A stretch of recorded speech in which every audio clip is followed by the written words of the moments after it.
morning, kiddos. Happy Pajama Day! Today is Monday, April 6th, and today is the kickoff of our Jenny Wilson Continuous Learning Spirit Week. So I hope you'll post a picture of you in your pajamas at your house to share with everyone else. Hocus pocus, what's our focus? I can add a pair of two-digit numbers when the ones digits have a sum less than or equal to 10.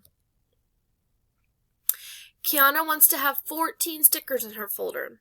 She needs 6 more stickers to make her goal. How many stickers does she have right now? Okay, so we know her end goal, and we know one of her parts. So the first thing I'm going to do is I'm going to do a number bond. And if you have a different way of solving this, go ahead and do that. This is just the way I'm choosing to solve it. Her end goal is having 14. And I know that she has 6 right now. Or no, she needs 6 more. So we need to find out how many more she needs. So I'm going to draw 14 dots. 1, 2, 3, 4, 5, 6, 7, 8, 9, 10, 11, 12, 13, 14. My mouse has a mind of its own this morning.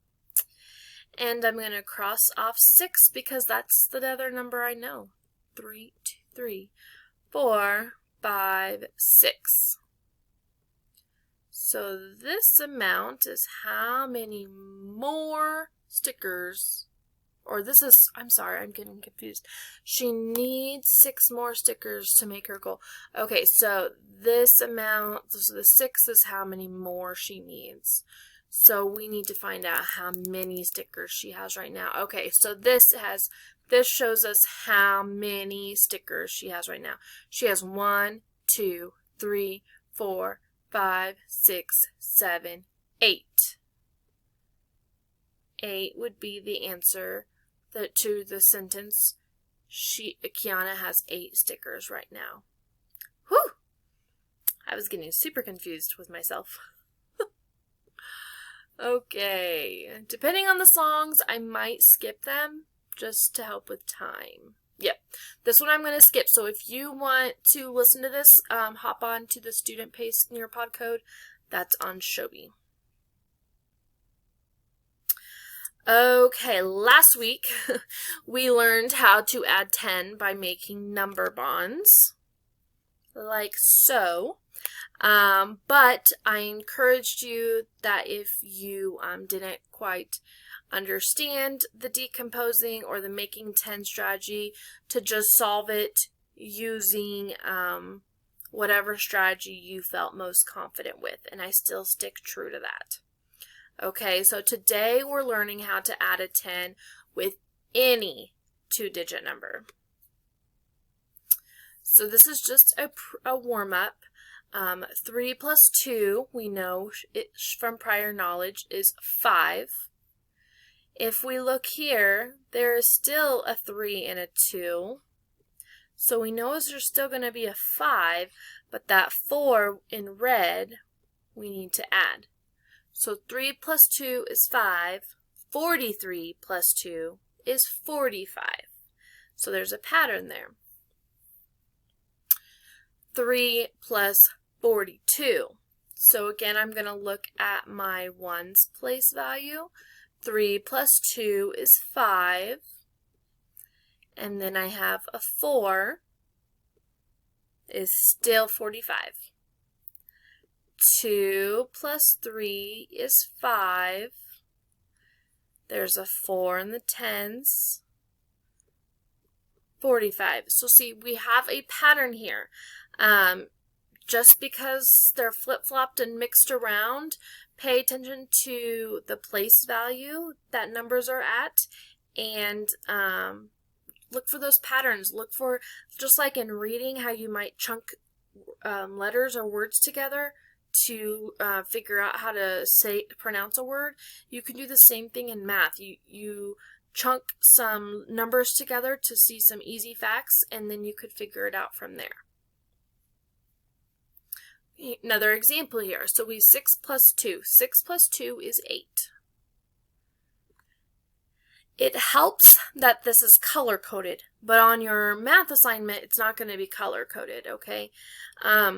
But just right from the get-go, I see a 6 and a 2, so there's an 8. I see a 6 and a 2, so there's an 8. And I see a 6 and a 2, so there's another 8. So then I'm going to go back and I'm going to add that tens. So I have 5, I have 9, and I have 4.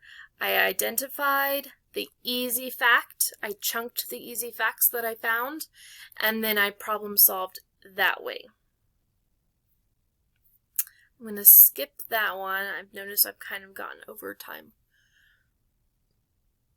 Okay, so 23 and 57. So what they did was they took 23 and they decomposed it into 20 and 3.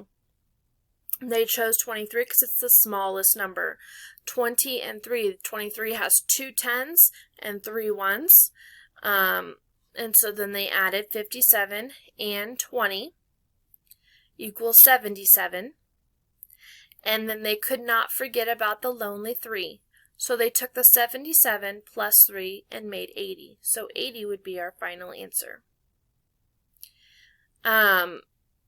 This one is the exact same problem. It's just showing that you can get the same answer, just flip-flopping your strategy. So before they did 57 and they added it to the 20, like so. But this time they're adding it to the ones. So they start with 57 plus 3 equals 60. 60 plus the lonely 20 equals 80. So now it's our turn. 24 plus 13. 24 plus 13. 24 has 2 tens and 4 ones. You notice that they did not choose to decompose the smallest number, so it's kind of just whichever one you want to go with, whether it's the first number or the second number, the biggest number or the smallest number. And first we're going to start with 20 and 13. So 13 and 20 would be 33. Then we would move the 33 down here and add that lonely 4. That's right over here.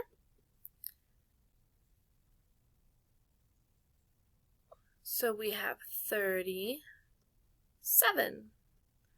I'm hearing my puppy out in the living room. That's why I stopped. He's probably like, why is my mom talking to herself in the bedroom? Quarantine life. Alright, 54 plus 13. You would do the same thing. 5 tens and 4 ones. This time, let's do 13 and 4. 5, 6, 17 plus the lonely 50. And I'm going to actually put my answer in this square since my little video camera is in the way. So it would be 67 is our answer. If you come across a number that has the exact same number, it's a daily double, then you just pick one to decompose. So they just happen to pick the first one. 10 and 5 make 15. This 15 is right there. Don't let that confuse you. And I'm going to go ahead and add the 5 to make 20. 20 plus 10 equals 30. Again, I'm going to pause because I feel like if we were in the classroom right now, I would be losing some of you kiddos, okay? So I want to reiterate that it's okay if this type of strategy does not make the most sense to you. Parents, grandparents, whoever's helping, please don't let your kiddos stress out if they don't understand the strategy. It is a higher level thinking, and so if they still would prefer using counters or drawing pictures, using the number chart, tens frames, whatever they have, let them use that. It's okay if this particular strategy that we're learning today doesn't make sense. Don't battle it, okay? I tell that to the kiddos in the classroom, and so I'm going to stay strong with that now. If a strategy doesn't work for you, just move on from it.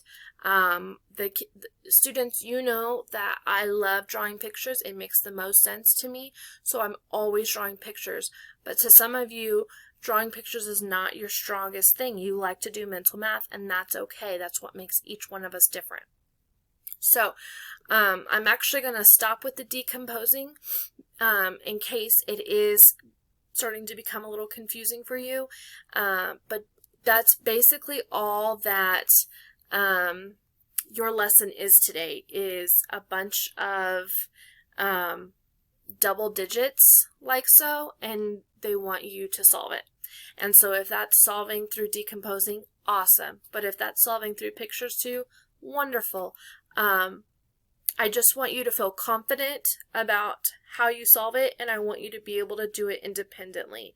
So if you are doing it independently, I want you to be able to explain to your parents or your grandparents or whoever's helping you how you solved that, okay?